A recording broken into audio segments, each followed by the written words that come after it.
ನಮಸ್ತೆ, ನಮ್ಮ ಕುಟುಂಬ ಕನ್ನಡ ವ್ಲಾಗ್ಸ್ಗೆ ತಮ್ಮೆಲ್ಲರಿಗೂ ಸ್ವಾಗತ. ನಾನು ನಿಮ್ಮ ಪ್ರೀತಿಯ ಕನ್ನಡತಿ ಭಾಗ್ಯ. ಫ್ರೆಂಡ್ಸ್ ಎಲ್ಲರೂ ಹೇಗಿದ್ದೀರಾ? ಚೆನ್ನಾಗಿದ್ದೀರಾ? ಸೊ ನೀವೆಲ್ಲರೂ ಚೆನ್ನಾಗಿರ್ಬೇಕು ಅಂತ ಹೇಳಿ ಆ ರಾಯರ ಹತ್ರ ನಾನು ಬೇಡ್ಕೊತೀನಿ ಅಂತ ಹೇಳ್ತಾ, ಇವತ್ತಿನ ವಿಡಿಯೋ ನಿಮಗೆ ತಮ್ಮನೇಲಿ ನೋಡಿನೇ ಗೆಸ್ ಮಾಡಿರ್ತೀರಾ. ಅಫ್ಕೋರ್ಸ್ ನೀವೆಲ್ಲರೂ ಕೇಳ್ತಾ ಇದ್ದಂತಹ ಮೋಸ್ಟ್ ರಿಕ್ವೆಸ್ಟೆಡ್ ವಿಡಿಯೋ, ನಿಮ್ಮ ಬಗ್ಗೆ ವಿಡಿಯೋ ಮಾಡಿ, ನಿಮ್ಮ ಬಗ್ಗೆ ಶೇರ್ ಮಾಡಿ, ನೀವು ಯಾರು, ಏನು ಮಾಡ್ತಾ ಇದ್ದೀರಾ, ಈ ಥರ ತುಂಬ ಕ್ವಶನ್ಸ್ದು. ಸೊ ಅದಕ್ಕೆ ಇವತ್ತು ನಾನು ಅಬೌಟ್ ಮೀ ವಿಡಿಯೋನ ಮಾಡ್ತಾಯಿದ್ದೀನಿ. ಸೊ ತುಂಬ ಜನ ಕೇಳಿದ್ದಂತಹ ಪ್ರಶ್ನೆಗಳಿಗೆ ಇವತ್ತಿನ ವಿಡಿಯೋದಲ್ಲಿ ಆನ್ಸರನ್ನು ಮಾಡ್ತೀನಿ. ಗೈಸ್, ತುಂಬ ಶೆಕೆ ಗೊತ್ತಾ, ಆಚೆಗಡೆ ಮೋಡ ಮುಚ್ಕೊಂಡಂಗಿದೆ, ಬಟ್ ಸ್ಟಿಲ್ ಶೆಕೆ ನೋಡಿ. ಇವಾಗ ತಾನೇ ದೇವಸ್ಥಾನದಿಂದ ಬಂದು ಆರಾಮ್ಸೆ ಕೂತು ವಿಡಿಯೋನ ಮಾಡ್ತಾಯಿದ್ದೀನಿ. ಅಬೌಟ್ ಮೀ, ಯಾರು ನಾನು ಏನು ಮಾಡ್ತಾಯಿದ್ದೀನಿ, ಯೂಟ್ಯೂಬ್ ಮಾಡೋಕ್ಕೆ ಕಾರಣ ಏನು, ಈ ಥರ ತುಂಬ ಕ್ವಶನ್ಸು ತುಂಬ ಜನಕ್ಕಿದೆ. ಒಂದೊಂದಾಗೆ ಕ್ಲಿಯರ್ ಮಾಡ್ತಾ ಹೋಗ್ತೀನಿ. ಸೊ ಫಸ್ಟ್ ಒಂದು ಕ್ವಶನ್ ಬಂದುಬಿಟ್ಟು, ನಿಮ್ಮ ಪೂರ್ತಿ ಹೆಸರು ಏನು ಅಂತ ಕೇಳಿದ್ದಾರೆ. ಸೊ ನನ್ನ ಪೂರ್ತಿ ಹೆಸರು, ಸಾರಿ ಧೂಳಲ್ಲಿ ಹೋಗಿದ್ನಲ್ಲ, ಏನೋ ಕಣ್ಣಿಗೆ ಬಿದ್ದಿದೆ, ಬಟ್ ಏನು ಬಿದ್ದಿದೆ ಗೊತ್ತಾಗ್ತಲ್ಲ, ಕಣ್ಣು ತೆಗಿಯೋಕ್ಕಾಗ್ತಾಯಿಲ್ಲ, ನನಗೆ ಫುಲ್ಲು ಉರಿತಾ ಇದೆ, ಅದು ಆಮೇಲೆ ಮಾಡ್ಕೋಬೇಕು.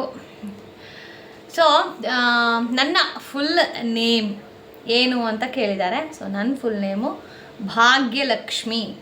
ಸೊ ಬಟ್ ನಾನು ಭಾಗ್ಯ ಕೃಷ್ಣ ಅಂತ ವಿಡಿಯೋನ ಶುರು ಮಾಡ್ತಾ ಇರ್ತೀನಿ. ಸೊ ಯಾಕೆ ಅಂತಂದರೆ ನಮ್ಮ ಯಜಮಾನ್ರ ಹೆಸರು, ಅದು ನಂಗೆ ಇಷ್ಟ, ನಮ್ಮ ಯಜಮಾನ್ರ ಹೆಸರು ನನ್ನ ಜೊತೆಗಿದ್ರೆ ಅದು ನಂಗೆ ಇಷ್ಟ, ಅದಕ್ಕೆ ಭಾಗ್ಯ ಕೃಷ್ಣ ಅಂತ ಹೇಳ್ತೀನಿ. ನನ್ನ ಪೂರ್ತಿ ಹೆಸರು ಭಾಗ್ಯಲಕ್ಷ್ಮಿ. ಸೊ ನಮ್ಮ ಯಜಮಾನ್ರು ಅಂದರೆ ನನಗೆ ಪ್ರಾಣ ಅಲ್ವಾ, ಅದಕ್ಕೆ ಅವ್ರ ಹೆಸರನ್ನು ನಾನು ಜೊತೆಗೆ ಇಟ್ಕೊಂಡಿದ್ದೀನಿ, ಭಾಗ್ಯ ಕೃಷ್ಣ ಅಂತ. ಓಕೆನಾ? ಆ್ಯಂಡ್ ನೆಕ್ಸ್ಟ್ ಕ್ವಶನ್ ಬಂದು, ನೀವೇನು ಎಜುಕೇಷನ್ ಮಾಡಿದ್ದೀರಾ ಅಂತ ಹೇಳಿ. ಅಂದರೆ ನಾನು ಇಂಗ್ಲೀಷನ್ನು ನೋಡಿ ಜನಕ್ಕೆ ನೀವೇನು ಮಾಡಿದ್ದಾರೆ, ಏನು ಮಾಡಿರಬಹುದು ಅನ್ನೋ ಒಂದು ಕ್ಯೂರಿಯಾಸಿಟಿ, ಆಯಿತಾ? ಸೊ ನಾನು ಓದಿರೋದು ಡಿಪ್ಲೊಮೊ ಎಲೆಕ್ಟ್ರಾನಿಕ್ಸ್ ಆ್ಯಂಡ್ ಕಮ್ಯುನಿಕೇಷನ್. ಓಕೆನಾ? ಬಿ ಮಾಡಬೇಕಿತ್ತು, ಅಷ್ಟೊತ್ತಿಗೆ ನಮ್ಮ ಯಜಮಾನ್ರ ಜೊತೆ ಪಿಪ್ಪಿ ಡುಮ್ ಆಗೋಯ್ತು, ಬಂದ್ವಿ. ಸೊ ಅಲ್ಲಿಗೆ ಅದು ಇನ್ಕಂಪ್ಲೀಟೆಡ್. ಸೊ ಓದಿದರೆ ಮೇ ಬಿ ಇವತ್ತು ಇಂಜಿನಿಯರ್ ಆಗ್ತಾಯಿದ್ನೇನೋ ಗೊತ್ತಿಲ್ಲ. ಗುರು, ನಾನು ಇನ್ನು ಸರ್ಟಿಫಿಕೇಟ್ ತೊಗೊಂಡು ಹಿಂಗೆ ತೋರಿಸ್ಬೇಕು, ನೋಡಿ ನನ್ನ ಸರ್ಟಿಫಿಕೇಟ್ ಅಂತ. ನಾನು ಮಾತಾಡೋ ಭಾಷೆಯಲ್ಲಿ ಸ್ವಲ್ಪ ಏರುಪೇರು ಇರುತ್ತೆ. ಯಾಕೆ ಗೊತ್ತಾ, ನಾವು ಮನೇಲಿ ಕನ್ನಡ ತೆಲುಗು ಮಿಕ್ಸ್ ಮಾಡಿ ಮಾತಾಡ್ತೀವಿ, ನಾವು ಕನ್ನಡದವರೇ ಆದ್ರೂ ತೆಲುಗು ನಮ್ಮ ತವ್ರ ಮನೆ ಭಾಷೆ, ಕನ್ನಡ ನಮ್ಮ ಗಂಡನ ಮನೆ ಭಾಷೆ. ಹಾಗಂದ್ಬಿಟ್ಟು ನಮ್ಮದು ಲವ್ ಮ್ಯಾರೇಜಾ, ಅದನ್ನು ಹೇಳ್ತೀನಿ, ಕೊನೆವರೆಗೂ ವಿಡಿಯೋನ ನೋಡಿ. ಓಕೆನಾ? ಸೊ ಫಸ್ಟ್ ಕ್ವಶನ್ ಅದು. ಸೆಕೆಂಡ್ ಕ್ವಶನ್, ಏನು ಓದಿದ್ದೀರಾ? ಸೊ ನಂದು ಡಿಪ್ಲೊಮೊ ಆಗಿದೆ. ಓಕೆನಾ? ಡಿಪ್ಲೊಮೊ ಆಯಿತು. ಸೊ ಅಷ್ಟೊತ್ತು ಬಿ ಮಾಡೋಣ ಅನ್ನೋಷ್ಟೊತ್ತಿಗೆ ನಮ್ಮ ಯಜಮಾನ್ರ ಜೊತೆ ಮದುವೆ ಆಯಿತು. ಸೊ ಅದು ಇನ್ಕಂಪ್ಲೀಟ್. ಆ್ಯಂಡ್ ನೆಕ್ಸ್ಟ್ ಕ್ವಶನ್ ಬಂದುಬಿಟ್ಟು, ನಿಮ್ಮ ವಯಸ್ಸೆಷ್ಟು? ಅಲ್ಲ, ಇದು ಕೇಳೋ ಕ್ವಶನ್ನಾ? ಯಾರಾದರೂ ಹೆಣ್ಮಕ್ಳು ಅವ್ರ ವಯಸ್ಸನ್ನು ಹೇಳ್ತಾರಾ? ನೋಡಿ, ತಿಳ್ಕೊಬೇಕು ಎಷ್ಟಿರ್ಬೋದಪ್ಪ ಇವ್ರ ಏಜ್ ಅಂತ. ಅದನ್ನ ಬಿಟ್ಟು ಓಪನ್ ಆಗಿ ಹಿಂಗೆ ಕೇಳ್ತೀರಾ ಏಜನ್ನ? ಏಜ್ ರಿವೀಲ್ ಮಾಡಿದ್ರೆ ಆಮೇಲೆ ಇವಾಗಾದರೂ ಅಕ್ಕ ಅಂತ ಕರಿತಾ ಇದ್ದಾರೆ, ಆಮೇಲೆ ಆಂಟಿ ಅಂತ ಕರೆಯೋಕ್ಕೆ ಶುರು ಮಾಡ್ತಾರೆ. ಯಾಕೆ ಬೇಕಪ್ಪ? ನಂಗೆ ಆಂಟಿ ಅಂದರೆ ಸಖತ್ ಇರಿಟೇಷನ್ ಆಗುತ್ತೆ, ಸೀರಿಯಸ್ಲಿ ನಂಗೆ ಇಷ್ಟ ಆಗಲ್ಲ ಆಂಟಿ ಅಂದರೆ. ಅಕ್ಕ ಅಂದರೆ ಓಕೆ, ಥ್ಯಾಂಕ್ ಯು, ನಾನು ಅಣ್ಣ ಅಂತ ಕರಿತೀನಿ, ಅಕ್ಕ ಅಂತ ಕರಿತೀನಿ, ಅವರು ನಂಗೆ ಅಕ್ಕ ಅಂತ ಕರೆದ್ರು. ಏಜ್ ಮಾತ್ರ ರಿವೀಲ್ ಮಾಡಲ್ಲ. ಓಕೆನಾ? ಸೊ ಇನ್ನು ನೆಕ್ಸ್ಟ್ ಕ್ವಶನ್ ಬಂದುಬಿಟ್ಟು, ನೀವು ಹೌಸ್ ವೈಫಾ, ಮುಂಚೆ ಕೆಲ್ಸಕ್ಕೆ ಹೋಗ್ತಾಯಿದ್ರಾ ಅಂತ ಕೇಳ್ತಾಯಿದ್ರು. ಮುಂಚೆ ಎಲ್ಲ ಕೆಲಸಕ್ಕೆಲ್ಲ ಹೋಗಿಲ್ಲ, ನಾನು ಮದುವೆ ಆದಾಗಿಂದನೂ ಕೆಲಸಕ್ಕೆ ಹೋಗಿಲ್ಲ, ಕೆಲಸಕ್ಕೆ ಹೋಗ್ತಾ ಇಲ್ಲ ಅಂತಲೇ ನಾನು ಯೂಟ್ಯೂಬನ್ನು ಸ್ಟಾರ್ಟ್ ಮಾಡಿದ್ದು. ಸೊ ಆವಾಗ ನಮ್ಮ ಯಜಮಾನ್ರು ಮಾಡು ಪರವಾಗಿಲ್ಲ ಓಕೆ ಅಂತ ಗ್ರೀನ್ ಸಿಗ್ನಲ್ ಕೊಟ್ಟರು. ಸೊ ಆವಾಗ ನಾನು ಯೂಟ್ಯೂಬ್ ಚಾನಲ್ ಕ್ರಿಯೇಟ್ ಮಾಡಿ ವೀಡಿಯೋಸ್ ಅಪ್ಲೋಡ್ ಮಾಡೋಕ್ಕೆ ಶುರು ಮಾಡಿದೆ. ಬರೀ 4 ವರ್ಷ ಆದಮೇಲೆ ಮಾನಿಟೈಸೇಷನ್ ಆನ್ ಆಗೋಯ್ತು ಗೈಸ್, ಬೇಗನೆ ನಂದು. ಬಟ್ ಸ್ಯಾಲ್ರಿ ಬರೋಕ್ಕೆ ನಂಗೆ 4 ಇಯರ್ಸ್ ತೊಗೊಂಡು. ಸೊ ಮಾನಿಟೈಸೇಷನ್ ಹೆಂಗೋ ಆನ್ ಆಗಿಬಿಡುತ್ತೆ, ಬಟ್ ಸ್ಯಾಲ್ರಿ ಬರೋಕ್ಕೆ ತುಂಬ ಕಷ್ಟ ಯೂಟ್ಯೂಬಲ್ಲಿ. ಸೀರಿಯಸ್ಲಿ ತುಂಬ ಪೇಷನ್ಸ್ ಇರಬೇಕು, ಅಷ್ಟೇನೇ ಸಹಿಸ್ಕೋಬೇಕು. ಈ ಥರ ಬ್ಯಾಡ್ ಕಮೆಂಟು, ನೆಗೆಟಿವ್ ಪೀಪಲ್ಸ್ ಎಲ್ಲ ತುಂಬ ಇರ್ತಾರೆ, ಅದನ್ನೆಲ್ಲ ಸಹಿಸ್ಕೊಂಡು ಮುಂದೆ ಬಂದ್ರೇ ಯೂಟ್ಯೂಬಲ್ಲಿ. ನಂಗೆ ಇವ್ರು ಏನೋ ಅಂದರು ಆಗಲ್ಲ, ಹಂಗಂದರೆ ಯೂಟ್ಯೂಬ್ ಬರಲೇಬಾರ್ದು ಹಾಗೆ. ಓಕೆನಾ? ಫುಲ್ ಸ್ಟ್ರಾಂಗ್ ಇರಬೇಕು, ಯೂಟ್ಯೂಬ್ ಬರಬೇಕು. ಸೊ ಅವಾಗ ಯೂಟ್ಯೂಬ್ ಬಂದೆ. ಆಮೇಲೆ ತುಂಬ ಜನ ಕೇಳೋ ಪ್ರಶ್ನೆ, ನಿಮ್ಮದು ಲವ್ ಮ್ಯಾರೇಜಾ ಅಂದರೆ ಇವಾಗ ನಮ್ಮ ತಾಯಿ ಮನೆ ತೆಲುಗು ಮಾತಾಡ್ತೀವಿ, ಗಂಡನ ಮನೆ ಅಂತ. ನಮ್ಮದು ಲವ್ ಕಮ್ ಅರೇಂಜ್ ಮ್ಯಾರೇಜ್. ಇದು ಈ ಸೀಕ್ರೆಟ್ ಮೇ ಬಿ ಈ ವಿಡಿಯೋ ನೋಡ್ತಾ ಇದ್ದರೆ ನಮ್ಮ ಫ್ಯಾಮಿಲಿಗೆ ಗೊತ್ತಾಗ್ಬೋದು, ಬಟ್ ಈ ಸೀಕ್ರೆಟ್, ಟಾಪ್ ಸೀಕ್ರೆಟ್, ಇಲ್ಲಿವರೆಗೂ ಯಾರಿಗೂ ಗೊತ್ತಿಲ್ಲ ಎಕ್ಸೆಪ್ಟ್ ನಮ್ಮ ಯಜಮಾನ್ರು ನನಗೆ ಬಿಟ್ಟರೆ. ಸೊ ಅದನ್ನ ಎಲ್ಲೂ ನಾನು ಡಿಸ್ಕ್ಲೋಸ್ ಮಾಡೋದಿಲ್ಲ. ಬಟ್ ನಮ್ಮದು ಅರೇಂಜ್ ಮ್ಯಾರೇಜೇ, ಎಲ್ಲ ದೊಡ್ಡವರೆಲ್ಲ ನೋಡಿ ಮಾಡಿರುವಂತಹ ಮದುವೆ, ಓಕೆನಾ. ಅರೇಂಜ್ ಮ್ಯಾರೇಜ್, ಲವ್ ಮ್ಯಾರೇಜ್ ಅಲ್ಲ. ತುಂಬ ಜನ ಕೇಳ್ತಾರೆ, ನೀವೇ ಅಂತ ಅಲ್ಲ ಗೈಸ್, ಇಲ್ಲಿ ನಮ್ಮೂರಲ್ಲೂ ಅಷ್ಟೇ, ನಾವು ಗಂಡ ಹೆಂಡತಿ ಇಬ್ಬರು ಜೊತೇಲಿ ಹೋದರೆ ನಿಮ್ಮದು ಲವ್ ಮ್ಯಾರೇಜಾ ಎಷ್ಟು ಮುದ್ದಾಗಿದೆ ಅಂತ ಹಿಂಗೆ ದೃಷ್ಟಿ ಎಲ್ಲ ಮಾಡ್ತಾರೆ ಅಜ್ಜಂದ್ರು, ಗೊತ್ತಾ, ಹಾಗೆ. ಸೊ ನಮ್ಮದು ಲವ್ ಮ್ಯಾರೇಜ್ ಅಲ್ಲ, ಅರೇಂಜ್ ಮ್ಯಾರೇಜ್. ನೋಡಿ ಆಮೇಲೆ ಹೆಸರು ಬಲ ಅಂತೀವಲ್ಲ, ಅದೆಲ್ಲ ಕೂಡಿ ಬಂದ ಮೇಲೇ ಮಾಡಿದಂತಹ ಮದುವೆ, ಓಕೆನಾ. ಸೊ ನಮ್ಮ ಮದುವೆಗೆ ಸಾಕ್ಷಿಯಾಗಿ ನನಗೆ ಒಬ್ಬನೇ ಮಗ, ಎರಡನೇದಕ್ಕೆ ನಾವಿನ್ನೂ ಪ್ಲ್ಯಾನ್ ಮಾಡಿಲ್ಲ, ತುಂಬ ಭಯ ಇದೆ. ಸೊ ಒಂದಕ್ಕೆ ಸಾಕು ಅಂತ ಹೇಳಿ. ಆಮೇಲೆ ನಮ್ಮ ಯಜಮಾನ್ರು ಅಂತಾರೆ, ಒಂದು ಮಗುಗೆ ನೀ ಇಷ್ಟು ಕಷ್ಟಪಡ್ತಾ ಇದೀಯಾ, ಮತ್ತು ಇನ್ನೊಂದು ಮಗು ಆದರೆ ನಿಂಗೆ ಕಷ್ಟ ಆಗುತ್ತೆ ಕಣೆ, ಬೇಡ, ನೀನೊಂದು ಮಗು ಅವನೊಂದು ಮಗು ಸಾಕು ಅಂತ ಅವರೇ ಹೇಳ್ತಾರೆ. ಬಟ್ ನನಗೆ ಆಲ್ರೆಡಿ ಇಬ್ಬರು ಮಕ್ಕಳು, ಒಂದು ನಮ್ಮ ಯಜಮಾನ್ರು, ಇನ್ನೊಂದು ನನ್ನ ಮಗ. ಸೊ ನನಗೆ ಇಬ್ಬರು ಮಕ್ಕಳು, ಹಾಗೆ, ಓಕೆನಾ. ಸೊ ವಿ ಆರ್ ಓನ್ಲಿ 3 ನಾವು. ಆಮೇಲೆ ಇನ್ನೂ ಕಾಮನಾಗಿ ಬಂದಂತಹ ಕ್ವಶ್ಚನು, ನೀವು ಯಾವ ಊರ ಕಡೆಯವರು, ಸರ್ಜಾಪುರ, ವರ್ತೂರು, ಯಾವ ಊರವರು ಅಂತ. ಗುರು, ನಮ್ಮದು ವರ್ತೂರಿಗೂ ನಿಯರ್ ಆಗುತ್ತೆ, ಸರ್ಜಾಪುರಕ್ಕೂ ನಿಯರ್ ಆಗುತ್ತೆ. ಸೊ ನಾವು ಸರ್ಜಾಪುರ ನಿಯರ್ ಇರೋರು, ಅಂದರೆ ಸರ್ಜಾಪುರಕ್ಕೆ ಹತ್ರ ಆಗುತ್ತೆ, ವರ್ತೂರಿಗಿಂತ ಸ್ವಲ್ಪ ದೂರ. ಸರ್ಜಾಪುರ ನಮಗೊಂದು 1/2 hour, ವರ್ತೂರು ಒಂದು 45 minutes ಆ ಥರ ಆಗುತ್ತೆ ಇದು ಡಿಸ್ಟೆನ್ಸ್, ಓಕೆನಾ. ಆಮೇಲೆ ತುಂಬ ಜನ ಕೇಳೋದು, ಈ ಮನೆ ನಿಮ್ಮದು ಸ್ವಂತನಾ? ಅಫ್ಕೋರ್ಸ್ ಇದು ನಮ್ಮ ಸ್ವಂತ ಮನೆ.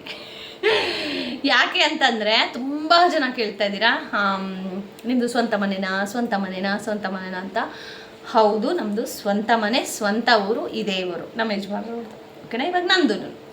ಸೊ ಒಂದು ಸತಿ ಗಂಡನ್ನ ಮದುವೆ ಆಗಿ ಬಂದಮೇಲೆ ಇದೇ ನಮ್ಮ ಸಂಸಾರ, ಇದೇ ನಮ್ಮ ಊರು, ಹಂಗೆ ತಿಳ್ಕೊಬೇಕು. ನಾನು ಹಾಗೆ ತಿಳ್ಕೊಂಡಿದ್ದೀನಿ. ಸೊ ನಮ್ಮದು ಸ್ವಂತ ಮನೆಯೇ. ಈ ಮನೆಗೂ ಒಂದು ದೊಡ್ಡ ಕತೆ ಇದೆ. ನಮ್ಮ ಯಜಮಾನ್ರು ಮನ್ಸು ಮಾಡಿರಲಿಲ್ಲ ಅಂದಿದ್ರೆ ಇವತ್ತು ಮೇ ಬಿ ನಾವು ಬಾಡಿಗೆ ಮನೇಲಿ ಇರಬೇಕಿತ್ತೇನೋ. ಬಟ್ ನಮ್ಮ ಯಜಮಾನ್ರು ಫ್ಯೂಚರ್ ಚೆನ್ನಾಗಿ ಥಿಂಕ್ ಮಾಡ್ತಾರೆ. ಅವರು ಫ್ಯೂಚರ್ ಹಿಂಗೇ ಇರುತ್ತೆ ಅಂತ ಹೇಳಿ ಅವತ್ತು ಗೊತ್ತಿತ್ತೇನೋ ಅವರಿಗೆ. ಅದಕ್ಕೆ ಅವರು ಮೊದಲೇ ನಮ್ಮದು ಮದುವೆ ಇನ್ನೇನು 1 month ಇದೆ ಅಂದಾಗ ಈ ಮನೆ ರೆಡಿ ಮಾಡಿರೋದು ಗೈಸ್. ಅದೊಂಥರ ಮೆಮೊರಿ, ನಮಗೊಂದು ಅಟ್ಯಾಚ್ಮೆಂಟ್. ಇಲ್ಲಿವರೆಗೂ ನಮ್ಮದು ಮದುವೆ ಆಗಿ ಆಲ್ಮೋಸ್ಟ್ ಇವಾಗ 7 ರನ್ನಿಂಗಲ್ಲಿದೆ. 7 ವರ್ಷಗಳ ನಮ್ಮ ಈ ಮದುವೆಯ ಜರ್ನಿಯಲ್ಲಿ ನನಗೆ ಬೆನ್ನೆಲುಬಾಗಿ ನಮ್ಮ ಯಜಮಾನ್ರು, ಅವ್ರಿಗೆ ಬೆನ್ನೆಲುಬಾಗಿ ನಾನು ನಿಂತಿದ್ದೀನಿ. ಸೊ ನಮ್ಮಿಬ್ಬರಿಗೂ ಬೆನ್ನೆಲುಬಾಗಿ ನನ್ನ ಮಗ, ಇಬ್ಬರನ್ನೂ ಬಯಸ್ತಾನೆ. ನಮಗೆ ನಮ್ಮತ್ತೆ ನೋಡಿ, ನಮ್ಮತ್ತೆ ಯಾವಾಗಲೂ ನಾವು ಇಲ್ಲೇ ಹಾಕಿರ್ತೀವಿ. ನಮ್ಮತ್ತೆಗೆ ಕೈ ಮುಗಿದೆ ನಾವೇನೂ ಕೆಲಸ ಮಾಡೋದಿಲ್ಲ. ಸೊ ದಟ್ ನಮಗೆ ಏನೋ ಒಂದು ಫೀಲಿಂಗ್ ಲೈಕ್ ನಮ್ಮತ್ತೆ ನಮ್ಮ ಜೊತೆಗಿದ್ದಾರೆ ಅಂತ ಹೇಳಿ. ಸೊ ನಮ್ಮತ್ತೆ ತೀರೋದಾಗೂ ಒಂದು ಘಟನೆ ಅಂದರೆ ಲೈಕ್ ನಮ್ಮ ಯಜಮಾನ್ರವ್ರ ಮದುವೆ ನೋಡಬೇಕು ಅಂತ ಅವ್ರು ತುಂಬ ಆಸೆ ಪಟ್ಟಿದ್ರು. ನನ್ನನ್ನು ಅವ್ರು ನೋಡಿದ್ದಾರೆ, ಬಟ್ ನಾನು ಅವ್ರನ್ನ ನೋಡಿಲ್ಲ. ನನ್ನ ಫೋಟೋಸ್ ಎಲ್ಲ ಇವರು ಡೌನ್ಲೋಡ್ ಮಾಡಿ ತಗೊಂಡು ಬಂದು ಆವಾಗಲೇ ಎಲ್ರಿಗೂ ಡೌಟ್ ಇತ್ತು. ಲೈಕ್ ಅವ್ರು ನೋಡ್ಕೊಂಡು ಹೋಗಿದ್ರು ಅಷ್ಟೇ. ಬಟ್ ಆಲ್ರೆಡಿ ಇವರು ಇಷ್ಟೆಲ್ಲ ಮಾಡ್ತಾಯಿದ್ದಾರಲ್ಲ, ಏನೋ ಇರಬೇಕು, ಸಮಥಿಂಗ್ ಸ್ಮೆಲ್ ಡಿಫ್ರೆನ್ಸ್ ಅಂತ ಅವ್ರ ಅಮ್ಮಂಗೆ ನನ್ನ ಫೋಟೋಸ್ ಎಲ್ಲ ತೋರಿಸಿದ್ದಾರೆ. ಅವರಮ್ಮ ತುಂಬ ಲಕ್ಷಣವಾಗಿದ್ದಾಳೆ, ಇವಳನ್ನೇ ಮದುವೆ ಆಗು ಅಂತ ಹೇಳಿದ್ರಂತೆ. ನಮ್ಮ ಯಜಮಾನ್ರಿಗೆ ಎಷ್ಟು ಜನ ಹುಡುಕಿದ್ದಾರೆ ಗೊತ್ತಾ. ಅವ್ರದ್ದು ಎಕ್ಸ್ಪೀರಿಯನ್ಸ್ ಲೈಕ್ ನಾನು ಓಪನಾಗಿ ಹೇಳ್ತೀನಿ, ಜಸ್ಟ್ 3 ಜನ ಹುಡುಗರು ಬಂದಿದ್ರು ಅಷ್ಟೇ ನೋಡೋಕ್ಕೆ. ನಮ್ಮ ಯಜಮಾನ್ರವರು 4ನೇವರು. ಫಸ್ಟು 3 ನೀವು ನಂಬೋದಿಲ್ಲ, ಆವಾಗಲೂ ಹೇಗೆ ನಾವು ನೈಟ್ ಡ್ರೆಸ್ಸಲ್ಲಿ ಇರ್ತೀವೋ ನೈಟ್ ಡ್ರೆಸ್ಸಲ್ಲೇ ಹೋಗಿ ಕಾಫಿ ಎಲ್ಲ ಕೊಟ್ಟಿದ್ದೆ ನಾನು. ನಮ್ಮ ಯಜಮಾನ್ರಿಗೆ ಮಾತ್ರ ನೀಟಾಗಿ ಡ್ರೆಸ್ ಹಾಕ್ಕೊಂಡು ಸ್ವಲ್ಪ ಮಲ್ಲಿಗೆ ಎಲ್ಲ ಮುಡ್ಕೊಂಡು ರೆಡಿಯಾಗಿ ಅವ್ರಿಗೆ ಕೊಟ್ಟಿದ್ದು. ಅವರೇ ಫಸ್ಟು, ಅವರೇ ಲಾಸ್ಟ್ ಗುರು ಅಂದರೆ. ಬಟ್ ನಮ್ಮ ಯಜಮಾನ್ರಿಗೆ ಈ ಥರ ತುಂಬ ಕತೆ ಇದೆ. ನೀವು ಆ ಕತೆನ ಕೇಳೋಕ್ಕೆ ರೆಡಿ ಇದ್ದೀನಿ ಅಂದರೆ ಅವ್ರನ್ನ ಪಕ್ಕ ಕೂರಿಸ್ಕೊಂಡು ಅದ್ರ ಬಗ್ಗೆ ನಿಮಗೆ ವಿಡಿಯೋ ಮಾಡ್ತೀನಿ, ಬೇಕು ಅಂದರೆ ಕಮೆಂಟ್ ಮಾಡಿ, ಓಕೆನಾ. ಸೊ ಇನ್ನು ಕೊನೆಯದಾಗಿ ತುಂಬ ಜನ ಕೇಳೋ ಪ್ರಶ್ನೆ, ನಿಮ್ಮ ಮಗ ಯಾವ ಸ್ಕೂಲು, ಯಾವ ಸ್ಟ್ಯಾಂಡರ್ಡ್ ಅಂತ. ಆಮೇಲೆ ಅವ್ನ ಫೀಸ್ ಬಗ್ಗೆ ಎಲ್ಲ ಎಂಕ್ವೈರಿ, ಗುರು ನೀವು ಎಷ್ಟು ಫೀಸ್ ಕೊಡ್ತೀರಾ ನಿಮ್ಮ ಮಗುಗೆ ಅಂತ. ಇದೆಲ್ಲ ಬೇಕಾಗಿಲ್ಲ ಅನ್ಕೋತೀನಿ. ಬಟ್ ಕೆಲವೊಬ್ಬರು ಇನ್ಸ್ಟಾಗ್ರಾಮಲ್ಲೇ ನನಗೆ ಮೆಸೇಜ್ ಮಾಡಿದರು, ನಾನು ಅವರಿಗೆ ಡೈರೆಕ್ಟಾಗಿ ಹೇಳಿದ್ದೀನಿ ಇಷ್ಟು ಪೇ ಮಾಡಿದೆ ಇಷ್ಟು ಅಂತ. ಬಟ್ ಈ ಥರ ಓಪನ್ ಪ್ಲ್ಯಾಟ್ಫಾರ್ಮಲ್ಲಿ ಒಂದು ಸತಿ ನಾನು ಹೇಳಿ ಆಲ್ರೆಡಿ ತುಂಬ ಎಫೆಕ್ಟ್ ಆಗಿದೆ ಅದು. ಸೊ ಹಾಗಾಗಿ ಫೀಸ್ ಬಗ್ಗೆ ಎಲ್ಲ ನಾನು ಶೇರ್ ಮಾಡೋದಿಲ್ಲ. ನಾನು ನಮ್ಮ ಮಗಂದು ಸ್ಕೂಲ್ ಬಗ್ಗೆನೂ ನಾನು ಎಲ್ಲೂ ಶೇರ್ ಮಾಡೋದಿಲ್ಲ. ಬಟ್ ಅವನು ಓದ್ತಾ ಇರೋದು ಈಗ ಗ್ರೇಡ್ 1 ಅಂದರೆ ಫಸ್ಟ್ ಸ್ಟ್ಯಾಂಡರ್ಡು. ನಾವು ಅವನಿಗೆ ಕೊಡಿಸಿರೋದು CBSE. ಸೊ ಲೈಕ್ ನಾನು ನಮ್ಮ ಯಜಮಾನ್ರಿಬ್ಬರು ಯೋಚನೆ ಮಾಡಿ ಕೂತು CBSE ಆದ್ರೇ ಚೆನ್ನಾಗಿರುತ್ತೆ ಅಂತ ಹೇಳಿ CBSEಗೆ ಹಾಕ್ಸಿದ್ದೀವಿ. ನನ್ನ ಮಗ ಓದ್ತಾ ಇರೋ ಸ್ಕೂಲು ದ ಬೆಸ್ಟ್ ಸ್ಕೂಲ್ ಅಂತ ಹೇಳೋಕ್ಕೆ ಇಷ್ಟಪಡ್ತೀನಿ. We are lucky actually. ಯಾಕೆ ಗೊತ್ತಾ, ಪ್ರಿನ್ಸಿಪಲ್ ಮ್ಯಾಮು ನಮ್ಮ ಯಜಮಾನ್ರಿಗೆ ಒಂದು ರೀತಿ ಫ್ರೆಂಡ್ ಇದ್ದಾಗೇ. ಆಮೇಲೆ ಕ್ಲಾಸ್ ಟೀಚರ್ಸ್ ಎಲ್ಲರೂ ಅಷ್ಟೇ, ಜಸ್ಟ್ ಒಂದು ಫೋನ್ ಕಾಲ್ ಅಷ್ಟೇ, ಬೇಗನೆ ಏನೇ ಪ್ರಾಬ್ಲಮ್ ಇದ್ದರೂ ಸಾಲ್ವ್ ಮಾಡಿಕೊಡ್ತಾರೆ. So we are blessed. ಎಷ್ಟೊಂದು ವಿಚಾರಗಳನ್ನು ನಾನು ಹೇಳ್ತೀನಿ, ಜೀವನದಲ್ಲಿ ನಾವು ತುಂಬ ಲಕ್ಕಿ ಅಂತ. ಯಾಕೆ ಅಂತಂದರೆ ಈ ಥರದ್ದು ಎಲ್ಲರಿಗೂ ಸಿಗಲ್ಲ ಗೈಸ್, ಎಲ್ಲ ಸಿಗೋದು ತುಂಬ ಕಷ್ಟ. ಓಕೆನಾ? ಎಷ್ಟೊಂದು ಜನನ ಲೈಕ್ ಇವಾಗ ಎಬೌಟ್ ಮೀ ಅಲ್ವಾ, ಇದು ಎಬೌಟ್ ಮೀ ಎಲ್ಲ ಇಡೋಣ. ಎಷ್ಟೊಂದು ಜನಕ್ಕೆ ತುಂಬ ತಪ್ಪು ಕಲ್ಪನೆ ಏನಂದರೆ ನಮ್ಮದು ಲವ್ ಮ್ಯಾರೇಜ್ ಇವ್ರದ್ದು, ಅದಕ್ಕೆ ಅವರಿಬ್ಬರು ಇಷ್ಟು ಚೆನ್ನಾಗಿದ್ದಾರೆ ಅಂತ. ಗುರು, ಲವ್ ಮ್ಯಾರೇಜ್ ಆದ್ರೇ ಹಿಂಗಿರ್ಬೇಕಾ? ಅರೇಂಜ್ ಮ್ಯಾರೇಜ್ ಆಗಿರೋರು ಯಾರೂ ಚೆನ್ನಾಗಿಲ್ವಾ? 101% ನಮ್ದು ಅರೇಂಜ್ ಮ್ಯಾರೇಜ್. ಸೊ ಇವ್ರು ಬಂದು ನನ್ನನ್ನು ನೋಡ್ಕೊಂಡು ಹೋದ್ಮೇಲೆ ಅದು ತುಂಬ ದೊಡ್ಡ ಕತೆ. ಅದು ತಿಳ್ಕೊಬೇಕು ಅಂತಂದರೆ ಕಮೆಂಟ್ ಮಾಡಿ. ನಮ್ಮ ಯಜಮಾನ್ರ ಪಕ್ಕ ಇರಬೇಕು, ಯಾಕಂದರೆ ಅವ್ರದ್ದು ತುಂಬ ಕೈವಾಡ ಇದೆ. ನಾನು ಈ ಮನೆಗೆ ಇವತ್ತು ಬರಬೇಕು ಅಂತಂದರೆ ನಮ್ಮ ಡ್ಯಾಡಿ ತುಂಬ ಡಿಲೇ ಮಾಡ್ತಾಯಿದ್ರು. ಓಕೆನಾ? ಅದು ಕೇಳಬೇಕಂದ್ರೆ ಅವ್ರ ಬಾಯಲ್ಲಿ ಕೇಳಬೇಕು ಹೆಂಗಿರುತ್ತೆ ಅಂತ.